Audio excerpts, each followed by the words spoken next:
हर बदतमीज़ी, हर जहालत, हर किस्म की हरासमेंट बर्दाश्त करती रही क्योंकि मैं अपना घर बचाना चाहती थी। पहले उस बंदे ने मेरे मुंह पे थप्पड़ मारा, फिर उसने मेरा गला दबाया, जानवरों की तरह मारना पीटना शुरू कर दिया। जान से मारने की अपनी हर आखिरी कोशिश की कि मैं मर जाऊं। मैं रोती रही इन लोगों के आगे कि मुझे छोड़ दो। इनमें से किसी ने मुझ पे तरस नहीं खाया। इस औरत को इस घर से निकालो, इसको तुमने तलाक देनी है। तो मुझे मारा, मुझे हैरास किया, ऊपर से इन्होंने मुझ पे ये कहा कि ये घर छोड़े, ये तलाक ले ले। अस्सलाम वालेकुम नाज़रीन, मैं हूं आपका मेज़बान उमर बलोच और आप देख रहे हैं उर्दू वायरल। नाज़रीन, अपनी ही बहू के साथ ज़्यादती की कोशिश। नाज़रीन, ये कुछ छोटी बात नहीं है। बाकी की कहानी इस बहन की ज़बानी जानेंगे कि सारा मामला क्या हुआ, क्या बना और आगे अब वो क्या कर रहे हैं और ये सारी क्या कोशिश थी। अस्सलाम वालेकुम। वालेकुम सलाम। पहले मैं चाहूँगा आप अपना नाम बता सकती हैं? जी, मेरा नाम आमना तैमूर है। मेरे ससुर का नाम रियासत अली भट्टी है। मैं मुस्लिम टाउन में रहती हूँ। हमारे घर में 3 नंदे रहती हैं। मेरी तीनों नंदे डिवोर्स्ड हैं, तलाक याफ्ता हैं और उनके बच्चे भी उनके साथ ही रहते हैं। मेरे एक जेठ है जिनकी भी ऑलरेडी एक डिवोर्स हो गई और अभी 4 मंथ्स पहले उनकी सेकंड मैरिज हुई है। इसके अलावा मेरे एक और जेठ हैं जो कि हम सारे लोग इकट्ठे रहते हैं। ठीक है, तो आप इस हमारे घर की सिचुएशन ना डे 1 से टेंस थी जब से हमारी नंदे डिवोर्स लेके वापस आई हैं। लेकिन हम लोग हर चीज़ पे कॉम्प्रोमाइज़ कर रहे थे क्योंकि डेफिनेटली हम लोग, मेरे 2 बच्चे हैं माशाल्लाह। एक मेरा 8 साल का बेटा है, एक 1.5 साल का बेटा है। तो मैं उनके लिए हर बदतमीज़ी, हर जहालत, हर किस्म की हरासमेंट बर्दाश्त करती रही क्योंकि मैं अपना घर बचाना चाहती थी। लेकिन 18 दिसंबर वाले दिन जो है मेरी सारी हदें क्रॉस हुई। जिस दिन मेरे ससुर ने मेरी एक छोटी नंद है उस पे मेरी और उसकी मामूली नोक-झोंक हुई। उसकी बेस पे मेरे ससुर ने मुझे मारना शुरू कर दिया। पहले उस बंदे ने मेरे मुंह पे थप्पड़ मारा, फिर उसने मेरा गला दबाया। मैं ऑलरेडी मेरी गर्दन की प्रॉब्लम थोड़ी सी चल रही है, सर्वाइकल स्पाइन की। ठीक है, तो मैं सर्दियों में मुझे पेन स्टार्ट हो जाती है जिसकी वजह से मैं अपने आप को बचा नहीं सकी। ठीक है, उन्होंने जब मुझे मेरा गला दबाया तो मैं उनको बहुत बुरी तरह पीछे पुश किया क्योंकि मेरा बिल्कुल गर्दन दब चुकी थी। मुझे लग रहा था मेरी सांस निकल जाएगी। उसके बाद उन्होंने बच्चों की स्कूटी उठाई है, छोटे बच्चे मेरे की स्कूटी पड़ी थी लोहे की, और उससे उठा के मुझे जानवरों की तरह मारना पीटना शुरू कर दिया।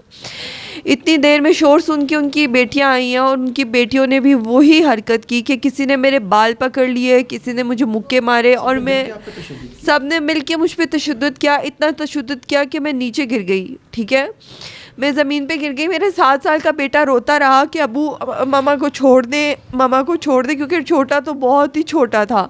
वो भी रोना शुरू हो गया। लेकिन मेरे शौहर ससुर को मेरे पे तरस ना आया। मेरा शौहर उस टाइम घर पे मौजूद नहीं था। मेरा फ़ोन मेरे हाथ में था। मैंने 15 की, इन्होंने मेरा फ़ोन पकड़ा और मेरा फ़ोन 2 टुकड़े कर दिया। मेरे इस गले में सोने की चेन थी, मेरी नंदों ने मेरी चेन छीन ली। उसके जानवरों जैसा उन्होंने आपके साथ सलूक किया, जबकि आप उनकी बहू हैं, 2 बच्चे भी हैं और आप उनके घर का फ़र्द हैं, तो फिर ये सब क्योंकि हमारे घर में जब से मेरी नंदे वापस आई हैं ना, ये लड़ाई झगड़े के सिलसिले चलते रहते थे क्योंकि वो अपने बाप को हमारे ख़िलाफ़, मेरे और मेरी दूसरी जिठानी के ख़िलाफ़ भरती रहती थी। एक तो तलाक लेके चली गई। हम 2 बच्चे थे, हम दोनों के साथ वो ये हर रोज़ का तमाशा होता था, लड़ाई झगड़ा। लेकिन हाथ उठाने की उन्होंने पहले हिम्मत नहीं की थी। लेकिन उस दिन उन्होंने सारी हदें पार कर दी। उस दिन उन्होंने मुझे जान से मारने की अपनी हर आखिरी कोशिश की कि मैं मर जाऊं। उसके बाद उनकी बेटी कोई भागी बच्चों की साइकिल उठाने मेरे ऊपर मारने के लिए, कोई अंदर से चाकू उठाने गई है तो कोई डंडा उठाने गई है। ड्यूरिंग दैट टाइम उस बंदे ने मेरे इनएप्रोप्रिएट पार्ट्स पे टच किया। ठीक है, मुझे वहाँ पे भी मारा गया और मैं चीखें मारती रही कि मुझे छोड़ दो। इन्होंने मुझे नहीं छोड़ा। मैं अंदर भागी हूँ कि मेरा फ़ोन मुझे दो, मैं किसी तरह अपने शौहर से रब्ता करूँ। मेरी जिठानी आई है मुझे बचाने के लिए, उसने मेरे शौहर से मेरी बात कराई। मेरे शौहर ने 15 की। 15 आने तक इन लोगों ने मुझ पर तशद्दुद जारी रखा, मुझे मारा, मुझे पीटा। मैं रोती रही इन लोगों के आगे कि मुझे छोड़ दो। इनमें से किसी ने मुझ पर तरस नहीं खाया। 15 आई, मुझे मेरे ससुर को ले गई और वो उसी टाइम FIR करने के लिए तैयार थी क्योंकि मेरे ज़ख्म वो देख चुकी थी, मेरी हालत वो देख चुकी थी। जब मेरा हस्बैंड आए उनको फिर अपने बाप पे तरस आया। मैंने उनको ये नहीं बताया कि इस बंदे ने मुझे इस तरीके से हरास किया है, मेरे इनएप्रोप्रिएट पार्ट्स पे मारा है। वो मेरा नामहरम है, वो मुझे कैसे मार सकता है। ठीक है, बड़ा पाक रिश्ता है। एक ससुर तो जो बहू होती है वो बेटी होती है, तो अपनी बेटी के साथ ये सलूक किया गया है। तो उसने मुझे मारा पीटा, मेरे हस्बैंड आए, उनके दिल में फिर बाप का रहम आया। मेरे हस्बैंड ने कहा कि आमना घर की बात है, घर की बात घर में छोड़ दो, इनको माफ़ कर दो, मैं तुम्हें लिखवा देता हूँ, ये तुम्हें दोबारा नहीं मारेंगे। तो पुलिस स्टेशन में इन्होंने लिख के दे दिया कि मुझ पे दोबारा तशद्दुद नहीं करेंगे। ये सारे रिकॉर्ड्स मुस्लिम टाउन पुलिस स्टेशन में मौजूद हैं। उसके बाद इन्होंने जब ये बात लिख के दे दी तो उसके बाद इन्होंने घर आते साथ ही मेरे हस्बैंड को ये धमकी दी कि तुम इस औरत को डिवोर्स दे दो, इसको तलाक दे दो। उसके बाद मेरे शौहर ने जब डिनाई किया और मुझे आके बताया, तब मैं डर गई और मैंने अगले दिन जाके जनरल हॉस्पिटल से अपना मेडिकल कराया। उस मेडिकल में ये चीज़ प्रूफ हो गई कि मेरे पे तशद्दुद हुआ है, मेरे पे वायलेंस हुआ है, मुझे लोहे की चीज़ों से, वेपन से मारा गया है। उसके बाद जब इनको ये पता लगा कि इसका मेडिकल आ गया तो ये और अलर्ट हो गए और इधर उधर थानों से जाके पता करना शुरू किया कि मैंने कोई कंप्लेन तो नहीं की, मैंने कोई एक्शन तो नहीं लिया। लेकिन मैं तब तक भी चुप रही। लेकिन इन्होंने मेरे शौहर पे इतना प्रेशर बिल्ड किया कि ये औरत इस घर में नहीं रह सकती, इस औरत को इस घर से निकालो, इसको तुमने तलाक देनी है। उसके बाद घर के बड़े भी एंटर हुए और बजाय के उनको समझाने के उन्होंने भी मुझे ये कहा कि आप ये घर थोड़े दिन के लिए छोड़ दो, उनका गुस्सा ठंडा हो जाए।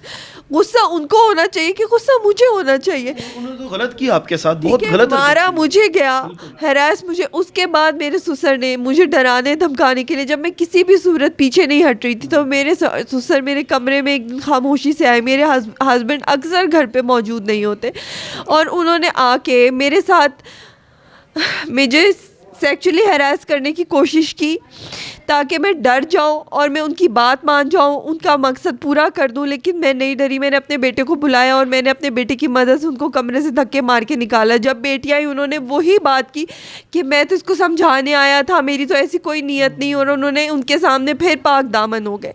मैंने फिर SHO साहब को कॉल की कि मेरी नंदे आ गई, मेरा ससुर आके मुझे हैरास कर रहा है। इस बात की भी कंप्लेन मुस्लिम टाउन थाने में मौजूद है, आप वहाँ से चेक कर सकते हैं।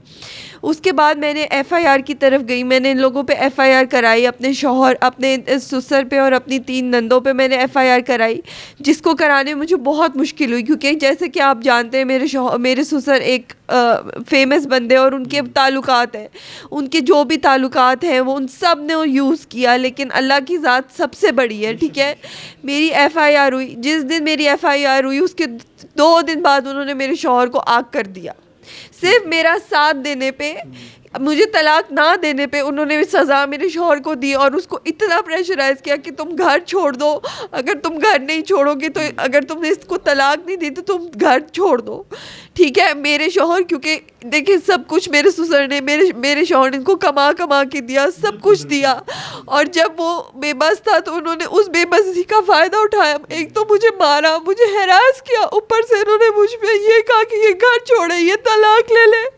मैं 2 बच्चों के साथ कहाँ जाऊँ, मुझे पता है। हुकूमत कहाँ है सारे लोग जो। आप आला हुकाम से क्या कहना चाहती हैं और मीडिया पे आने का आपका मकसद क्या है? जो लोग आपको सुन रहे हैं, जो आला हुकाम आपको सुन रहे हैं, जो आवाम आपको सुन रही है, आप उनसे क्या कहना चाहते हैं? मैं पहले भी वीडियो बना चुकी हूँ जिसपे कुछ लोगों ने ये कमेंट किया कि मैंने ये सब दौलत के लिए किया। अगर मैंने ये सब कुछ दौलत के लिए करना था तो दौलत तो मेरे शौहर को इनहेरिटेड मिल ही जानी थी, क्योंकि वो उसकी विरासत में आते हैं, ठीक है।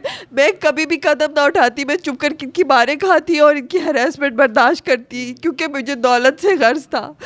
लेकिन मुझे दौलत से गर्ज नहीं है, मुझे अपनी इज्जत से गर्ज है, मुझे इंसाफ चाहिए, ठीक है, जो मुझे नहीं दे रहे। मैं अपने आला काम से सिर्फ और सिर्फ हाथ जोड़ के सिर्फ और सिर्फ ये कहती हूँ कि खुदा के लिए मेरे साथ इंसाफ करे। अगर मुझे मेरे शौहर से अलहदा किया गया या किसी भी किस्म की ऐसी हरकत की तो मेरे पास अपने जान लेने के अलावा और कोई हल नहीं होगा। बराए मेहरबानी मेरी मदद की जाए, प्लीज़ मुझे सुना जाए और मुझसे ताउन किया जाए, जितना हो सके, जितना जल्दी हो सके मेरे साथ ताउन किया जाए। इंशाल्लाह मेरी बहन, अल्लाह पाक की ज़ात बहुत बड़ी है और आप टेंशन नहीं लें, अल्लाह सब अच्छा करेगा। और मैं भी आला हुकाम से लास्ट में यही कहूँगा कि जो दौलतमंद हजरात हैं, जो MNA बन जाते हैं, MPA बन जाते हैं, उसके बाद वो जो लोगों की माँ बहनें उनके साथ ज़्यादतियाँ करते हैं लेकिन कभी कोई एक्शन नहीं होता, तो मेहरबानी फरमा के वज़ीर आला साहब, मैं आपसे रिक्वेस्ट करूंगा, IG साहब, DIG ऑपरेशन जो है वो उनसे भी रिक्वेस्ट करूंगा और इन्वेस्टिगेशन वालों से भी रिक्वेस्ट करूंगा कि इस बहन को सुना जाए और इनकी FIRs पे अमल किया जाए, उनको फ़ौरन से अरेस्ट किया जाए और आगे के इनके तहफ़्फ़ुज़ात जो है वो उनको क्लियर किया जाए, इनको सेफ्टी प्रोवाइड की जाए, क्योंकि इनकी जान को भी ख़तरा होगा। तो मेहरबानी फरमा के ये वीडियोज़ बनाने का सिर्फ मकसद ये होता है कि जो विक्टिम है उसको इंसाफ मिल सके, जो इंसाफ के लिए हमारे पास आया है या आप तक अपनी आवाज़ पहुँचाना चाहता है, उनको इंसाफ की फराहमी को बेहतर बनाए, क्योंकि अल्लाह की लाठी बड़ी बेआवाज़ है। अगर आप इंसाफ नहीं देंगे तो फिर अल्लाह की ज़ात तो ऊपर बैठी हुई है और उसके इंसाफ में कभी भी रद्दो बदल नहीं होती। अपने मेज़बान को दीजिए इजाज़त। अल्लाह निगहबान।